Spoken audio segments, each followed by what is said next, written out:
அதில் எனக்கு இந்து மாவட்டத்தில் உப செயலாளரும் ஒரு சில வார்த்தைகள் இது வெற்றி சொல்லுவார் பிரித்து சொல்லுவார்.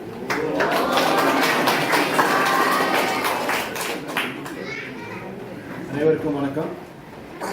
ஆனால் இளங்கை இந்து மாவட்டத்திலிருந்து வந்திருக்கோம். கார்த்திக் அவர்கள் தான் எங்களுக்கு முதல் தொடர்பு கொண்டார். எங்களுக்கு கிராம தலைவர் சார்பாக அவருக்கு சொன்னது என்னன்னா, எங்களுக்கு எந்த விதமான உதவி பொருட்களும் கிடைக்கல. நாங்கள் மழை வெள்ளத்துக்கு அப்புறம் இந்த ஊர் மக்கள் வேலை இல்லாமல் இருக்காங்கன்னு சொல்லி ரொம்ப சிரமப்பட்டார். பல பேரோட கதைச்சு தான் எங்களுடைய தொடர்பு வந்து.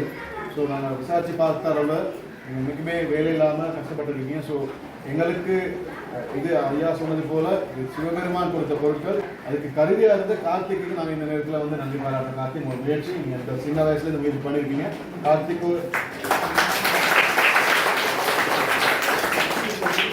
கார்த்திக்கோட தனி மனிதனா இல்லாம அவருடைய ஊர் மக்கள் இளைஞர்கள் ரொம்ப சிரமப்பட்டீங்க. இன்னைக்கு நீங்க முச்சக்கர வண்டியெல்லாம் எடுத்துட்டு ரொம்ப தூரம் வந்திருக்கீங்க.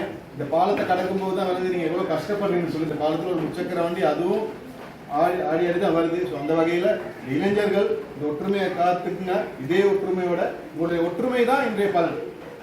இளைஞர் கார்த்திக் தனியால இல்லாம இளைஞர் அணியா தான் நீங்க சேர்ந்து பண்றீங்க. இது உங்களுக்கு பலன். இந்த பலத்தை தக்க வச்சுக்கோங்க. எதிர்காலத்திலையும் தொழில் வாய்ப்புகளா இருக்கட்டும், முன்னேற்றமா இருக்கட்டும், வியாபாரம் வசதிகள் எதுவும் நீங்க வாழ்க்கையில அடுத்த கட்டத்துக்கு கொள்கையில வந்து இது வேலைகள் இது உதவிகள் தேவையா இருந்தா நீங்க தொடர்பு கொள்ளலாம். நாங்கள் இருக்கோம் உதவி பண்றதுக்கு. சிவனர்களாக நாங்கள் உதவி பண்ணுவோம். நல்லா இருங்க.